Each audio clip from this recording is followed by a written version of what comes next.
Welcome again to another episode with Real Talk with Ruoyun, where we get down into the nitty gritty and talk about some real standards, real conversations, real expectations on the business world as we watch our world slowly be more humanistic.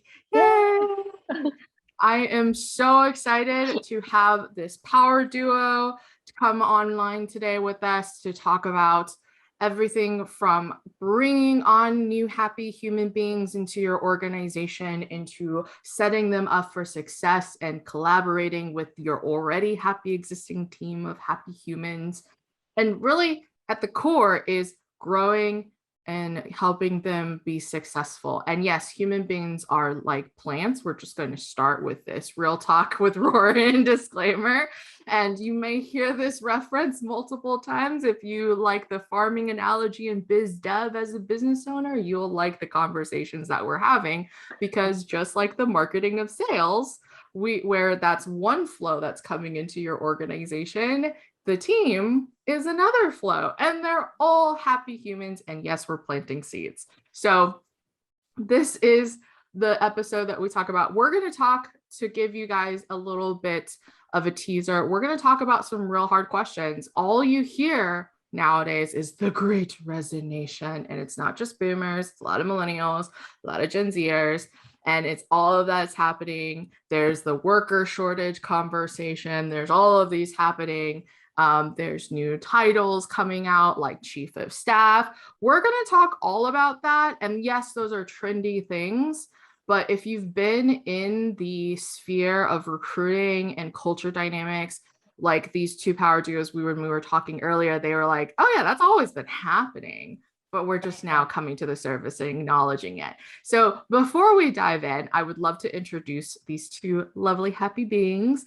And I will start. You've already met Ashley in a previous episode, the amazing Ashley. She is the owner of the Prowess Project, like I mentioned before, where they help connect companies with their ideal happy human, not just on skill set, but mindset. And that is key. And on top of that, they are helping creating a culture where both male or female, but predominantly focusing on female, where they can feel comfortable being moms as well, right? And like entering the market. Yes, we love it. And then the other part of the power duo that I have on our amazing episode today is the amazing Kimberly. Woo! She is the other half of the Kimberly and Coach duo. You may have heard her in a TEDx talk. You may have seen her and her husband, Coach, aka Ben, or Ben, aka Coach. Everybody knows him as Coach. And they are an awesome duo, but they were my personal saving grace in when I ran C3 NAMI. I joke, if you've watched the previous episode with Ashley and I, and yes, I was like talking and putting leadership suggestions, and people are always like, Ruoyun, how do you sound so put together? And I was like, my ass got kicked by Kimberly. And I got my butt kicked into gear, so that she and Ben are the core that made us thrive as a company. And they help businesses really focus again on that human element and help their team be successful and thriving, from team dynamics to culture, and also training the leaders. When I say I got my butt kicked, I got my butt kicked for that reason, because it's not just the team, it's also the leaders. Anyway, welcome both of you. Thank you so much for both of you for being on. Oh, honored. Yes. I'm so pumped about this conversation. I will say I have yet to work with another company that's as fun to be an honorary member of as yours. I love it. We're in great company. Yeah. So for those of you that don't know, and you probably, if you go on C3 NAMI, our Instagram is still live because I'm like so great memories, might as well keep it live it. But if you go back, you'll see pictures of Kimberly, and everyone always asks, is Kimberly part of your team? Is she in-house? I was like, no, you can have Kimberly as well, because she is and is a consultant for multiple companies, not just for me. But yes, it's always fun having her. She's been with us. I've known Kimberly since I started my business in C3 NAMI. Wow. Awesome. So we were a business, like we were in the business pod of our co-working space in the past. And if you're watching this, you may also know of when I talk about Sam, who's my website designer. We have an episode of that too. And we're all three of us were together. We still have pictures. Like we have like a 5-year timeline photo of when we were babies and when 5 years later, post-pandemic, where we're at taking a photo together. So there's a lot of collective intelligence in that trio. We were all starting out like, what do we do about this? But we all had different areas. It was really excellent. It still is excellent.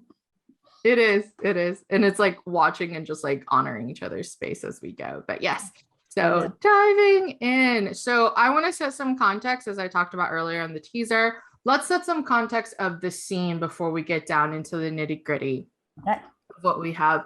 So Great Resignation, we hear it all the time. And then if you actually read the articles, you're like, duh.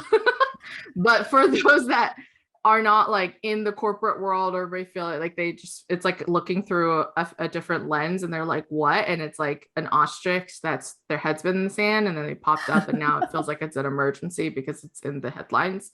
But really what it is, it's a large shift that's been a long time coming, where cultures that may or may not have thrived and focused on the humanistic element, because the reality is people are like, is your company okay through the Great Resignation? And all of my clients who have a default happy culture, like intentionalized human happy culture, like that's their natural way of doing, which is honestly the only reason why I would work with them, but it's their natural way of doing. When they hear this from their friends and family, they're like, no, we have no problem with this. Like I had one client who works in the restaurant industry, and she was like, we've always paid people $15 per hour. We've always done this thing. We've always had this stuff. But we also feel that we face a shortage too. And they asked me about marketing during this time. And I just said, you already have everything that everybody is leaving another company for. So let's just create a post about it. And lo and behold, we create a post about it, they get filled instantaneously. The comment thread is like multiple people tagging. They're like, dude, work here, right? Like that's like amazing. A++ goals, yes. Right? Like I was just about to say, yeah, you can't pay for that. Like that's just, yeah, amazing. Good. Yes. Good. Exactly. And it's all intention, right? So setting the scene, the Great Resignation is people, I remember seeing an article recently of like, it's not a worker shortage, it's about a reassessment of what they care about and priorities and values. Right. Mm-hmm. And that's what's happening here. And so to give some specific examples, and then we're going to dive in and start asking some questions, is that with the Great Resignation, a lot of people leaving from large corporations or organizations or ad agencies, and it's great, fantastic talent. And again, they prioritized what they care about at the end of the day. And now they're shifting away from it. And it's not like they're going into the unknown, like going frozen, exploring into the unknown level and being like, I'm going to be a freelancer. That's not the case. A lot of these people still really want to work for a good organization. The default is not, let me go be an entrepreneur, because let's be real, we're all three business owners. It is not for the faint of heart. Oh my God. Understatement of the century, but yes. Yes, and yes. So there is a growing range, and there's a lot of our listeners are what we call small mid-size that are growing into and expanding, because again, they've done a good job naturally. And they are expanding, and they're able to recruit their first in-house marketing team or expanding their teams. Awesome. In different ways. So, but I hear a lot very often from my clients is like, they see these headlines, they see their friends asking them these questions. And there's always that fear of failure, especially as a leader, that comes out. And so the subtle lining questions that I get is, I know I'm good, but I'm expanding and I'm growing outside of my comfort zone. And so there's a level of fear of failure. Sure. How do I create an organization or create an environment in my organization with intentionality where we can still thrive? Because the explode or implode growth spurts that every company goes through is always a fear. Headlines be damned. Like, right? Like that's there, right? So that's like the big question that we're setting up for. So let's get down into it. Like, first off, what are your thoughts about all these headlines? And like, how can we help our business owners that are listening, or our managers that are listening, that are expanding their teams as they see the shift and everything implode or explode? Well, I would say that with COVID and with the pandemic, it did create, whether people wanted it or not, some space to reflect. It changed the rhythms that we were in. And in that creation of space, there is space to reconsider and reevaluate. And so people are getting clear when before that, maybe they were just in the grind of this is what I do every day. There wasn't that space to reflect. So I think there is some additional things happening, but for companies that have a good culture, that are good to their people, where people are enjoying that work, and the companies that have been able to adapt to this new season that we've been in, especially that they've adapted well and supported people well, people aren't leaving those jobs. The clarity that they've had time to reflect, and they've had the clarity they've had is, I have a really good gig here, you know? And so I think one of the reasons that's making all the headlines is that now when things are going poorly in your culture and people are leaving, now you have something to blame. Oh, COVID really hurt us. And we don't have to put that lens on ourselves as business owners and think about how we could improve our culture, or how we're receiving the feedback as people are leaving, and being able to adapt to that. So I think it's kind of a scapegoat right now, personally. So I love that you're saying that. As a quick reminder, what Prowess Project does, and this is going to make sense of why my lens is like this, is yes, we help caregivers either return to the workforce after a break or pivot in their career. Well, I would say this actually surprised me. 40% of the women who come to Prowess Project are fleeing a toxic culture, not doing one of those two. So if that tells you anything, this was pre-pandemic. We've seen that increase by 20% because of the pandemic. And so what we've seen because of COVID-19 just last year, 5.4 million working mothers were pushed out of the workforce because they had to choose between kids and figuring out childcare and their career. And there were so many companies out there who would not be flexible and adapt with them, which is a huge, huge problem. And one thing that I feel very, very strongly about is you can't hire for professional skills only anymore. It is so incredibly important that you're looking at the soft skills, the people skills, the emotional intelligence, and how that is integrated into that candidate that you're looking at, and how that integrates into your existing team, and being super honest about what's going to work and what's not. And that's the type of data that we really look at when we're placing women with jobs. And so it's that data to ensure, hey, that we're creating a happy match, which again makes everyone good and continues the really vibrant culture that these companies are working so hard towards. I love hearing about the work that you're doing. That's so fantastic.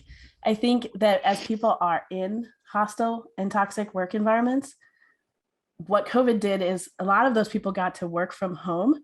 So they were still doing their professional work, but the effect of the environment on them was lessened. And then as companies are saying, now you need to come back in, I know people who are like, I love my job, but I don't want to go back into that office. That office is a hornet's nest. And they know now what it's like to do their professional job outside of that toxicity and that hostility. Totally. And they're looking for a place where they can do the same work that they love in a better environment, or they want to stay at home so that they only have to interact when it's necessary because the environment is good. But the people I know who have a really positive environment, they can't wait to go back to the office because it's part of their creative process, it's part of their daily joy. And so it's interesting how that has played out, I think. You maybe didn't even realize how hostile and toxic it was until you didn't have it every day. Right. Absolutely. So let's set some same page language. Like you guys are Sure. nerding out and going straight in, but for the average listener, when we're hearing toxic and hostile, and we're hearing all these things, like they may or may not be on the same page. It's like when you hear psychopaths and sociopaths Right. being written around because everybody was obsessed over how to get away with murder. And like a murder podcast also ranged high during COVID. Like I like to say we need to set some standards on it because people just assume the biggest, baddest thing Sure. when you hear toxic. And I love my therapist because she's like, people like to think in black and white to comprehend very complex situations, right? So they think Right. of like the perfect happy culture versus the non-happy culture. But like an example very easily is like WeWork, facade, perfect culture. And then it was like, oh, there was a lot of gaslighting, lot of manipulation, lot of all the things, right? Like, and it like, but the thing is like, if you look at the history of WeWork, and if you listen to like the documentary of WeWork or any culture in general, like when cultures go sour within organizations, it's actually not always been that way under the surface, right? Like it's not always been a thing. And so I want to set like an expectation of a spectrum because people just think of go straight to psychopaths. And I'm like, no, there's like, if you think of an average human being like mental psycho, like there's like happy, well balanced, and then there's psychopath, but then there's like sociopath, borderline, bipolar, like all of these things in it. And company culture reflects that because hey, here's a same page line that I do need our listeners to understand is that companies are not machines. Yep. They have structure, but they are a living organism, aka a human, right? They literally in marketing, I build the brand. Like they're like, oh, it's just the brand. I was like, no, it's a living, breathing organism. When I talk to business owners, I literally say, it's your child. Do you want auntie and uncle and who's the bad egg in your company to mess up your child? Like I literally go into that lane of conversation if I notice there's a really intense toxicity, right? And so we have to put that there. So can we set some like descriptions of that, of like what counts as a toxic culture? Like my therapist did this to me to like figure out, she's like, here's a checklist of what it means to be this. And like, if you check 5 out of these 10 things, you range in this spectrum. So like, what are the telltale signs of when we say a toxic environment? Because a hornet's nest doesn't build overnight. A hornet's nest is like little bitty every day. So love to set that standard first. If there's one golden nugget that I need to like give to business owners, like this stuff doesn't happen overnight. The mold that grows doesn't happen overnight in a house. We were talking earlier about poor Ashley's house on mold growing in. So but like mold doesn't happen overnight, right? So like what are the telltale signs that can grow from a paper cut of trauma to a septic wound? So I'll leave it to y'all on setting some of these boundaries of like telltale toxic culture signs before we dive into how to avoid that and set good intentions. Yeah. So I'm happy to give some examples that I hear on sadly on the day-to-day. I think the major theme that I hear over and over and over again is lack of being valued for who you are as the person.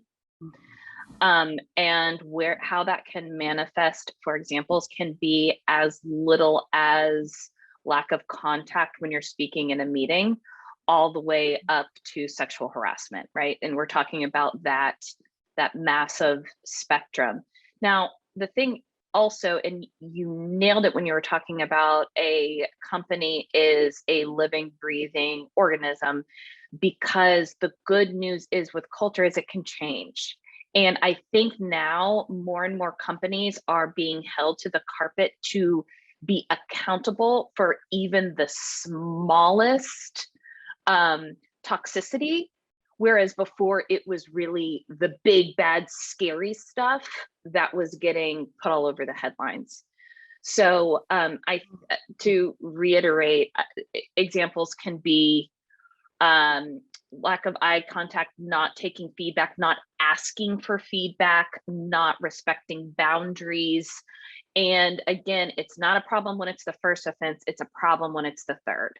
It's a problem when people aren't seeing change over and over again. Yeah, I agree with that. And I would just add that you mentioned feedback. I think a lot of culture, environmental things deal with a feedback loop and how functional it is. So if someone is experiencing something that's not working for them in the job, who do they go to? How do they have support for that? Do they have coaching? Do they have mentoring? Is HR doing its job in guarding around certain places of policy? Do the owners of the company and the decision makers know about what's happening culturally? Does the feedback loop reach them? Are they open to it? Do they respond to it? So if in a job, I feel like, wow, I had this conversation with a coworker, it went really sideways. I address it. They say, you know what? I understand where you're coming from. I want to work on that. It gets better. That's just human interaction. We're all wired differently. We all have different stories that we're bringing into every interaction. But when that happens again and again and again, especially if you're saying, I'm really struggling with this person because of this and this and this is the inappropriate thing that's happening, or this is the boundary that keeps getting crossed, and you don't get any support, or you get retaliated against, that's where you really get into hostile work environment and toxicity. And what's interesting, I don't know the difference between, when you ask that question, what's hostile and what's toxic? I was like, wow, people use them that's a good kind of point. interchangeably, but I would say something can be toxic to me that's not toxic to everyone. Whereas there's certain criteria for a hostile work environment if you're talking about like HR and lawsuits and things like that. But an environment, for example, where there's a lot of innovation and not a lot of direction, and then if you get it right, you're really applauded, but if you get it wrong, you're really punished. For some people, that brings them a lot of freedom, and they really thrive in that environment. But for some people, they need some direction, especially at the start. And if they're not used to an environment where they're allowed to take creative risks, then that can eventually feel very toxic to them because they don't know where their target is. They don't know how to hit that mark. And so I think that's where I would differentiate between the two. But I don't know if you guys would agree with that. I'm curious to hear what you think about it. Well, you made so many good points there, and what just keeps coming to mind over and over again, because it is really hard to define what's toxic to me and what would be toxic to Kimberly, right? I think at the end of the day, your employees need to feel safe. Bottom line, they need to feel safe, obviously, like physically, but they need to feel safe mentally, emotionally supported, and over and over and over again. And a couple of things, you need to be asking those questions. Yes. You need to be open to that feedback, and it starts at leadership. Leadership needs to absolutely be open to hearing the ugly truth about what's happening with their baby, their business, and wanting to fix it, because this podcast is all really geared towards marketers, marketing CMOs, business owners. The best marketing you have is your employees, point blank. For real. Point blank. 1000%. Literally, we had a whole year before COVID where it was like, employees are your best advocates. And I was like, well, duh. 100%. And so that's what's really killing with the Great Resignation, right? I mean, that's what's really, really hurting. It's because all these advocates are like, oh, wait, I don't have to deal with this. Right. Peace. Like, I'm going down the road where culture is more than ping pong tables and pizza on Fridays. Like, culture is something that is felt, not this Band-Aid, right? Yeah, it's a Band-Aid. Thank you for acknowledging that. Like, our faces, the reason why I strategically decided this to be a vidcast is because deep topics like this, it's all in the body language, especially about, like, no pun intended, as we're talking about human beings and culture, it's all about body language. But literally our faces were like, yes, about the Band-Aid issue, like pizza and stuff and all of these things. Like, it can't be a Band-Aid. You can't just have the fun stuff. like you can't just have the cake and eat it too, right? Like you can't just like do that. You can't have just the fun stuff. You can't have just the sunshines and daisies. I mean, even from a meditation standpoint, if you don't have the bad, you can't appreciate the good, right? Like there's like a foundational psychological thing in how human beings operate. But I want to you guys just like literally was like, here are all the things of it. And so I want to break down a little bit more on them. I love your point of like toxic versus hostile. So I want to set a quick disclaimer on it because it's very easy to go down the lawsuit and HR route. Like most people think this first. And I want to reiterate, we're talking about culture and team communication. If I have to use more operational language, we're talking about communications efficiency, productivity, and all the things.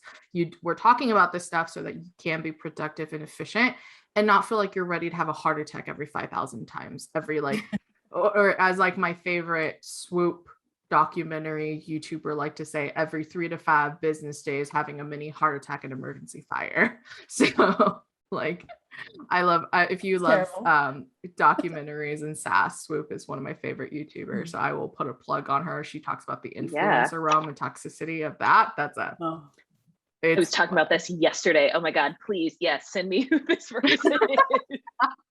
Yes, sorry, random tangents, ladies and gentlemen. But we wanted to talk about hostile versus like, because most people think the HR and they think hostile versus toxic. And hostile to me comes across more on like if someone is physically or mentally manipulating a power play and it's a very aggressive attack on you, and it can escalate to sexual harassment, but it's also power manipulation, right? Like this is why I reference psychopaths and sociopaths, and like apparently 25% of CEOs are psychopaths. Well, we like all of the qualities that come with that until we work for them. That would be a whole different podcast, but it's I was going to say. The thing is that you can be, as a company, fairly well protected against hostile work environment and still be losing your people because your culture isn't supporting them well. And then they don't have a lawsuit. They can't take you to court and say, I don't like my manager, but they can leave because they don't like their manager. And I think that's where there's a lot of space before you escalate to like lawyers. You know, there's a lot of things that happen before you get there. Yeah. Well, and then they leave and then they spread it on Glassdoor. And then what you're not thinking about there is all of the cost that is going out of all these great employees that could be coming to you, but are looking on Glassdoor, seeing these horrific reviews. Yep. And that perpetuates your Great Resignation and you can't hire. So so true. Yeah. And then like the same thing also applies for all of those things when it hits headlines, right? Like I have a little bit of a beef is like Basecamp is like my favorite thing, but Basecamp recently had a Great Resignation moment as well as their people left and culture and stuff like that. But they were the ones that wrote really great leadership and communication books in the prior. And then you're like, what is going on in those cases, right? That happens. And it questions, should I promote this company, even though I use it and I love the tech, right? It's also how I feel about Apple. Like Steve Jobs, like, yes, 1000% sits in the sociopathic, psychopathic arena. Like everybody that worked with him called him in like a horrible human, right? Like they called him that for a reason. So like, but it made great products. Do I hate that they are super expensive and not worth the tech spec sometimes? Yes. Still on a Mac though. Like, right? Like there's that like, I mean, but as a consumer, right, like it makes you question.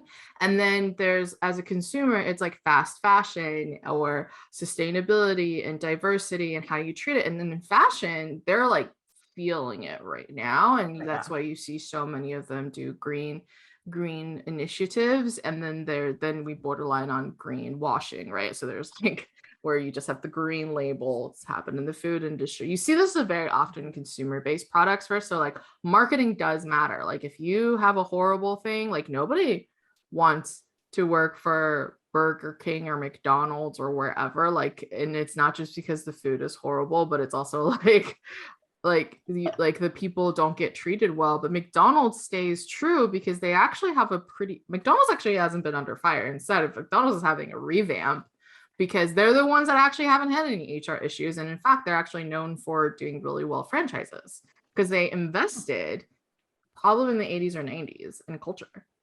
Mainly also Really? because they expanded culturally into international quarters, and then they realized that culture is huge in those countries, and they were like, "Oh, we should get it I didn't know together." any of that about McDonald's. Yeah. But you know what? I think it's worth backing up for a second to do a little math. Not literally, because I'm not good at math, but I have been on multiple projects with you in Basecamp because you love it. You work with lots of clients. You've gotten a lot of whole companies using Basecamp over the years that I've known you. And they have this bad culture PR. And so you're saying, now I'm not sure if I'm comfortable. And you're not part of their marketing that they're paying for. That's not on their radar, but just you as one person. We are a champion. And they're about to lose a champion. Them, and now you're hesitant to. And people often look at this kind of conversation as like the fluff. If you have a free day, like do a team dynamics something. But it is so costly when, for example, like you mentioned, Ashley, on Glassdoor, there's multiple terrible reviews about culture. People who are looking at coming to your company, one, might not come, but two, now they have that taste in their mouth about your company. And when they're choosing what they're going to use, they're like, Basecamp is great, but maybe Asana, and that stuff, it costs a lot that in ways that people don't realize. It affects the word of mouth, right? Like the sustainability, the return customer rate is huge. I think it's constantly underestimated, the amount absolutely of cost involved in some of these culture things that people think, I hear a lot, can you just get people to do their job? But the culture is not a professional like competency. The problem is a culture problem. So once we fix this, we can get people back to their jobs, and they don't always feel open to that at first until you can start drawing the line to look at what this is costing you. Here's the research on this, and then it's like, oh, okay, we'll invest a little time in this. And then when they come back and say, I cannot believe how helpful this has been. Our team is working so much better. Our revenue went up by this much. And you're like, yeah, I know. That's why I do this work. Yeah. We all like to make money, but we need things to function to do that. Right. And also to dive in, like you guys pointed on one big thing is like, so we kind of like subtly touched on this, but there's a core to this. And this goes into our previous conversation with Ashley.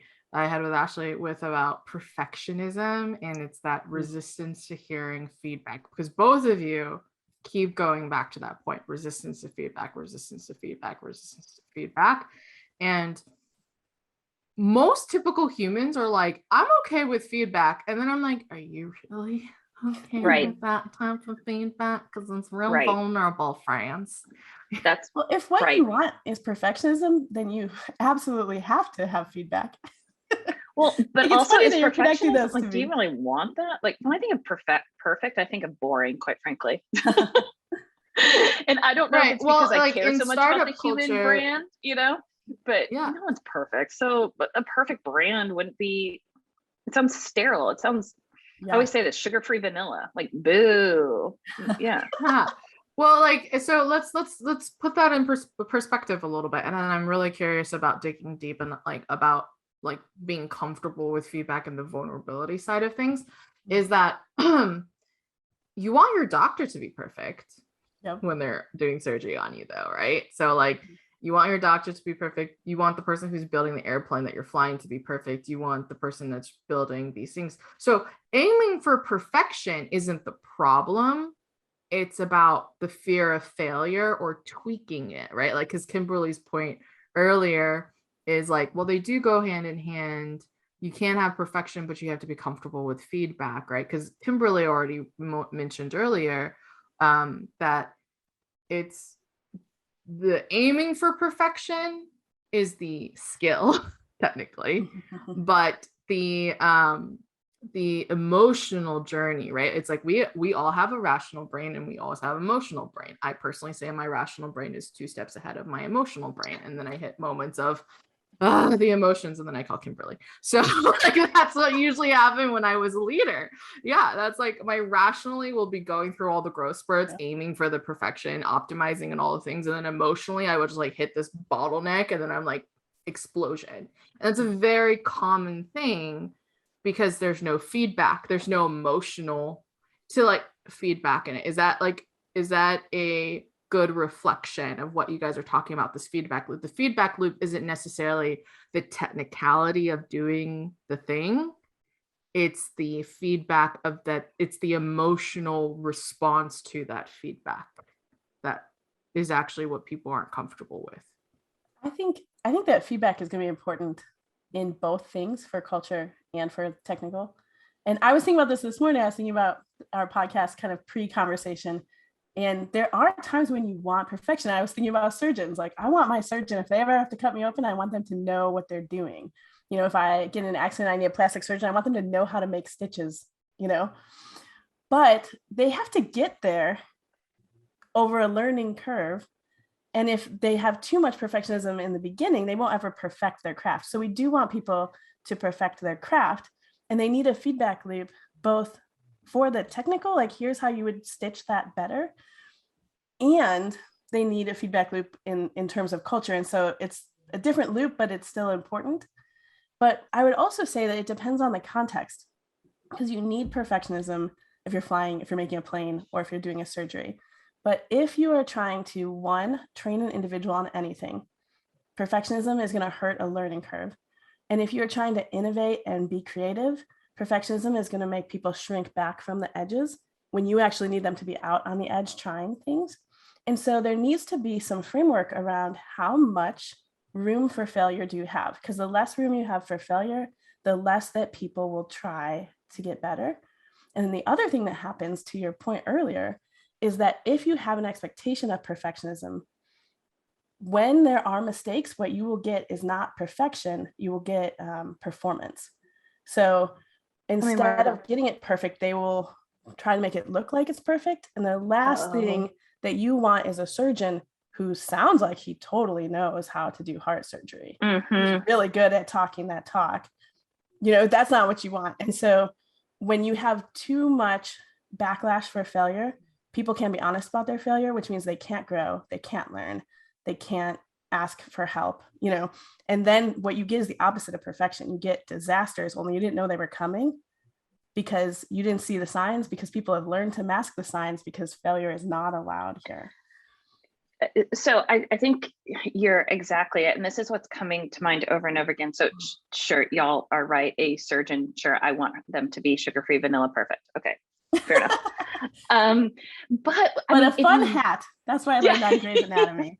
What a fun hat. But when you think about how surgeries actually work, the surgeon is never in there alone. It's always a team. It's nurses. They're asking questions. Oftentimes there's device reps in there who are quote unquote experts. So even in that aspect, the surgeon is getting feedback or able to ask questions. And through that, you get your ideal result, which is as close to perfect as absolutely possible. So I think that we need to be thinking about the importance of feedback, which is actually more brains are better than one, more opinions are better than one, diversity is better than one. And that is what we know based on data makes the best culture and proves the bottom line to add more profit. So that's how I think about it. I agree. It's the willingness to do the feedback on it. So let me kind of like sum up what I'm hearing as like some golden nuggets that someone can walk away with. If they're, because like a typical response of a leader is like, well, I want them to like fail quickly. Like so that the spectrum is like, instead of aiming for perfection, which is like an older, like early 2000s concept, it's switched to in the tech world, a fail quickly, we'll tweak. And I'm like, yeah, business owner, but you did a lot of personal growth that allows you to be comfortable with that failure. Your team may not be on that same page with you. No one's firing you. You're the owner. No one's firing you. You could fail, but like you can't do that. And so it's those things. And so like that's the common occurrence, right? Like if we talked about surgeons, but like to make it more relatable, like that is the expectation for all of these startups or companies or like organizations in general, where they're like, yeah, you can fail quickly, I'm fine with that, right? So that's the technical side of things, but the emotional side isn't handled. And then if that's not acknowledged in their growth, right? Like if you're giving feedback, you could be like, cool, tweak this, and this. And a business owner who may be conscious, like, and actually happy, like done personal growth and is comfortable with failure, they already had their internal talk and they're like out the door 5 minutes away, bye, right? But they failed to acknowledge and seen and hear their individual person that they gave feedback to for them to emotionally process where they're at. In that. And then and then it leads into the masking that Kimberly talks about. And then it leads in when there's masking, which is like the first warning sign when we're talking about the group dynamics. Because again, everybody was like, you do it. And then it's like, there's no I in team, collective intelligence. Again, people hear all the surface level things, they don't actually do the work, right? So the trend now is like team. And then it's like voices, but no one's navigating the conversation, right? So like not everybody has a typical me who likes to open and close conversations for all of our sanity's sake, right? So that happens. And then all of those individually don't sound like a horrible toxic culture. But when you add up all those layers, that creates the toxic culture that we're talking about, right? Just as like a reflection on all of that. Yeah, I think it's interesting what you're saying about a leader who's done work and is comfortable with failure has to do some leadership work to help people be comfortable with their own failure. Even if the leader is comfortable, they don't necessarily know how to convey that. And I think the flip side of that is that a lot of leaders say things like fail fast and, this is an innovation edge, so you feel a lot of freedoms to take risks here. But then you can say a lot of that stuff, but people will figure out based on your reaction to the first failure or a pattern of failures, like, okay, you got this wrong. How are we moving forward from this piece? How are we learning from it without blame and shame? And that takes a lot of work to make sure that you're creating safety around failure if what you want is for people to innovate and fail fast, which a lot of people like to say. But then in reality, when that failure costs money, I was just about to say that. What is the result of that? Because you can say whatever you want. As soon as you react that's in a way that's not in accordance of what you said, your words stopped mattering at that moment because people are learning from your actions now. And so how do you guard the people who have taken a risk and it didn't go well? And then what if that person has 10 risks that don't go well in a row? Then there might need to be like, okay, we need to do some coaching here. And so there has to be some navigating of what are the consequences and the responses to failure, and do they create safety for innovation if that's what you're trying to do, which is dependent on the context. I love that concept, right? It's like, how do you build it up to where that person can still continue to strive for perfection in it? And you mentioned coaching of it, and most people don't realize that leaders have to do some coaching along the way. And it's a very common occurrence that managers get bumped up into management because they were really good at a skill. So they have the experience having done it before, but they may or may not have the skill. So Ashley, I'm curious, like, is that something that you're still seeing as a trend? And like, what kind of question can we ask in interviews to like find a developer? Or not not a technical developer, but someone that can develop other humans. Yes. Absolutely. So I love this. The way that I think about this is understanding people's motivation.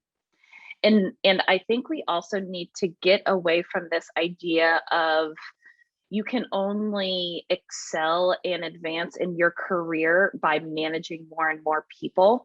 And that is the difference. I love this in Radical Candor, the book, the difference between a superstar and a rock star.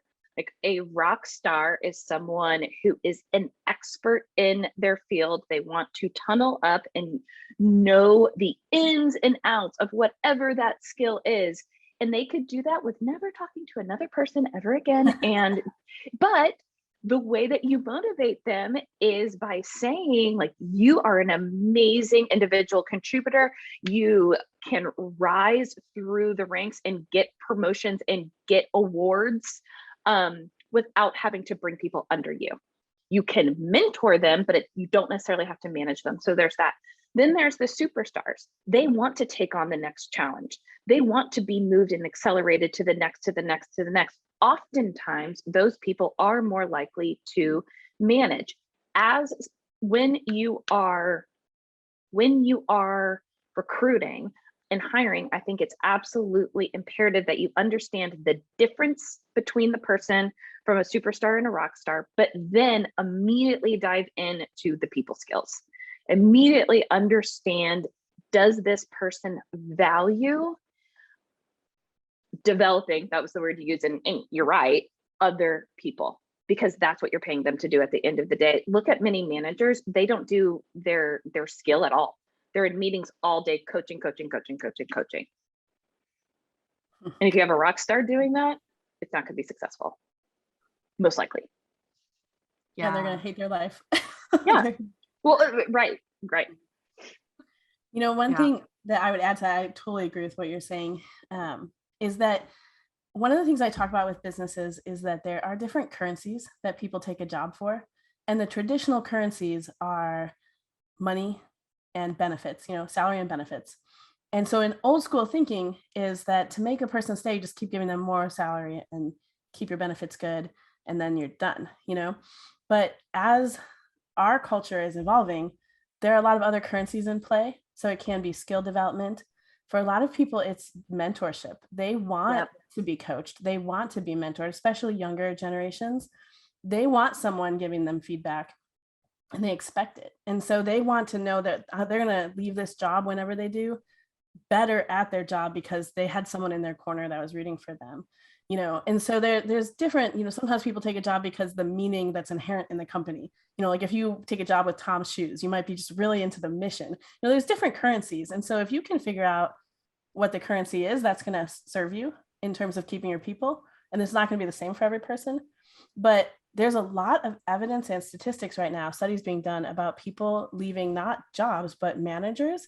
And primarily, especially if it's not a hostile work environment or like a harassment kind of thing, it's just that they don't feel mentored. They don't feel like anybody's developing them. And that is a huge currency. And so when you promote someone to a manager, then the question to the CEO or the business owner is, are you developing your manager in their people skills, in their mentoring? Do they have tools? Do they know how to do what they're teaching? And when you take that rock star person, you make them a manager, often that is the person for whom whatever they're trying to teach, it comes the most easily to them. And we are the least patient with teaching other people what comes easily to us because we feel like, well, I did it easily. And everybody has those things that you do with ease and grace and you feel like it's not a big deal. But to some people, it's like, how did you even do that? And so those people intrinsically might have a hard time teaching the thing that they're the rock star for without a little bit of coaching and investment in their management style. And then they can be killer. They can be killer. Yeah. If they want to. Because they're such an expert. Yes. Yeah. I mean, that was one of the first lessons I learned from Kimberly. Like Senator Myers-Briggs is a high intuitive, like 94%, I think. Kimberly, when she first did, she was like, "You are the most intuitive person I know." And I was all the way on the edge of the all the way. Yeah. And I struggled having sensing team members because I was like so intuitive that I never finished my sentence. And like Kimberly was like, okay, we now know their team dynamics, their personality traits. So you have to communicate differently for them at that point. And then I just start with, hey, I'm highly intuitive. So and then I put myself in a vulnerable state and I say, I literally will tell you things and I may not know for the life of me that you didn't recognize or compute that because I just assumed that it was standard practice.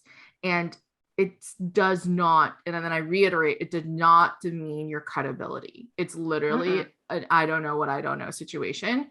And all you need to do is be like, hey, Roarin, what does done really look like? Is a typical phrase that we like to use. Or I could be like, hey, Roarin, get where you're coming from, but can you elaborate further? And then I'll be like, oh, and then I just switch a brain switch on it. Right. I'm also like a T, but Kimberly and I joke because I took Myers twice, once in my true state and then once right after mentoring, and I actually got an F.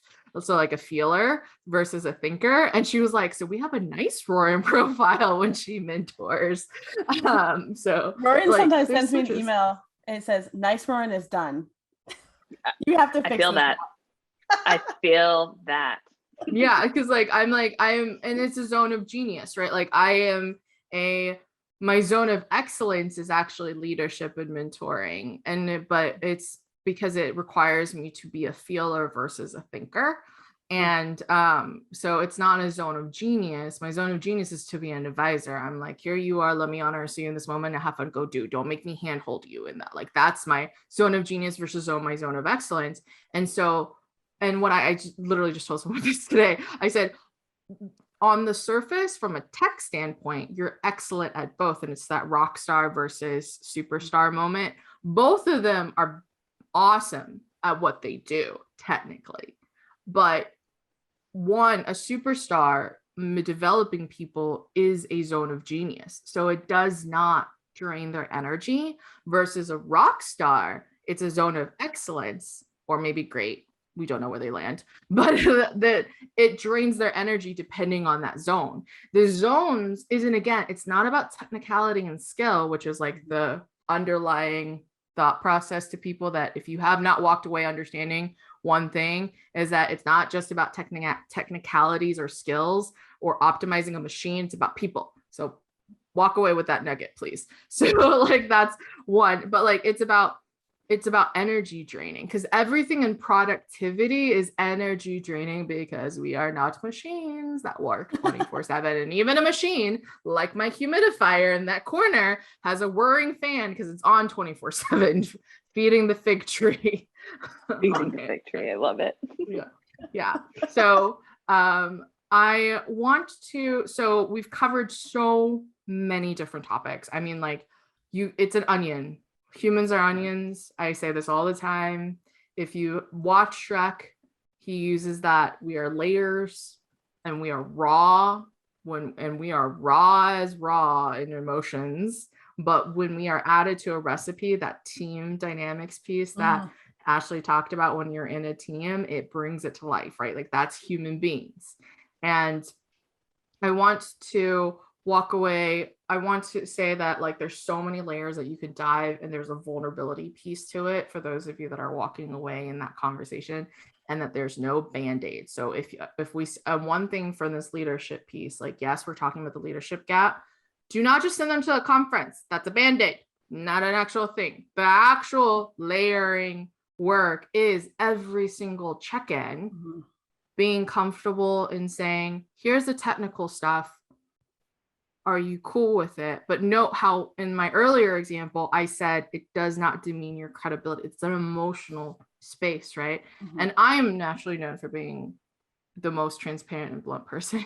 The inner sassy 80-year-old grandma in me is a trademark of who I am. So I get away with a lot more. Everybody will say it in their own way, but it's that layering concept to it is the note that I want to add.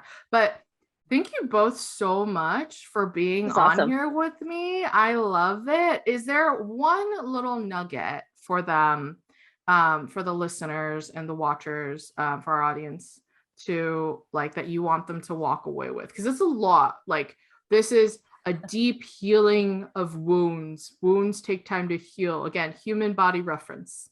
This thing takes time, right? So what would you say to them as like an ending note as they get that they could take and start mulling over today?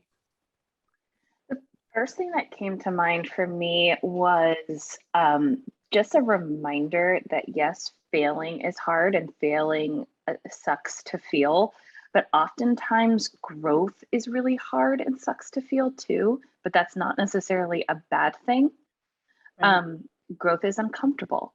And so, and the reason how I tie that back into what we've been talking about is we've been talking a lot about vulnerability and a lot about feedback. And so when you get negative feedback, that can be uncomfortable, but that's growth. And you can't get anywhere without growth. So that's what I leave you with. Yes, life begins outside of your comfort zone. And if you're resistant to that feedback, then your growth will be slower. 100%. You know? So I totally agree with that. I think the thing that I would add is that, you know, we are all taught in kindergarten that we should treat people like they like to be treated, like you want to be treated. And I think that if you really want to lead well and have a good culture, you have to kind of go beyond that and start to lead people how they want to be led. And they will tell you if you're open to the feedback. And as you figure that out, because everybody is different, everybody needs slightly different things, you know, every human needs a little bit of a different touch, you know? And so where, like, for example, a highly intuitive person can have like a lot of detail, feels micromanaging, but a highly sensing person feels like, I know exactly what to do. And it's energizing, you know? And so the nugget I would say is that your people will tell you how to lead them if you ask them and if they feel safe to tell you. And that is going to help you get the most engagement from them. And you want to get 100% engagement so that you're paying for 100% of their energy in their work hours. You know, you don't want 30% of their energy, which is like statistically the amount of energy people get, the amount of engagement people get according to Gallup. And they do this poll every day. But only 30% of people say that they're highly engaged. And a lot of times it's because when you ask them, why are you not engaged? Why did you not share your creative idea? Why did you not say, hey, this is going to go sideways when you did know that it was? It's because they don't feel like that feedback is welcome from them. They don't feel like that's their job. They've been told to stay in their lane. So if you listen to them, they're going to feel listened to. They're going to feel more and more open with their genius. And then you're going to have access to their genius. And that's why you're paying them. So you want that. Yeah, not everybody gets to do what I do, which is tell people the raw, transparent truth. Like, I have clients that they want me to work for them in-house. And I'm like, so the reason why I'm great as an advisor and consultant is because I tell you the raw truth. But if I was out working under you, I don't get that luxury. You're paying me to be blunt, basically, is what it is.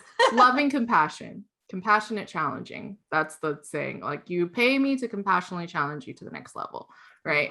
Anyway, I digress from that, but thank you both so much for that. This is like awesome. And I love everything that you're saying. And to Kimberly's point, it's about like giving them the place to chance to succeed. They're like, when you said that, I was like, they're like plants. Note my earlier. There's a theme human here. beings are like plants, not just because I have all the plants around me, but human beings are like plants. They'll tell you when they're not happy. They will vary. Some will quietly tell you that they're not happy, and then like you're in a blink of an eye, you're like, what's wrong? And then some of them will be like a fig tree, aka my Miss Figgy, who just like dropping leaves. She's like, I'm not happy, right? Dropping leaves. Yeah.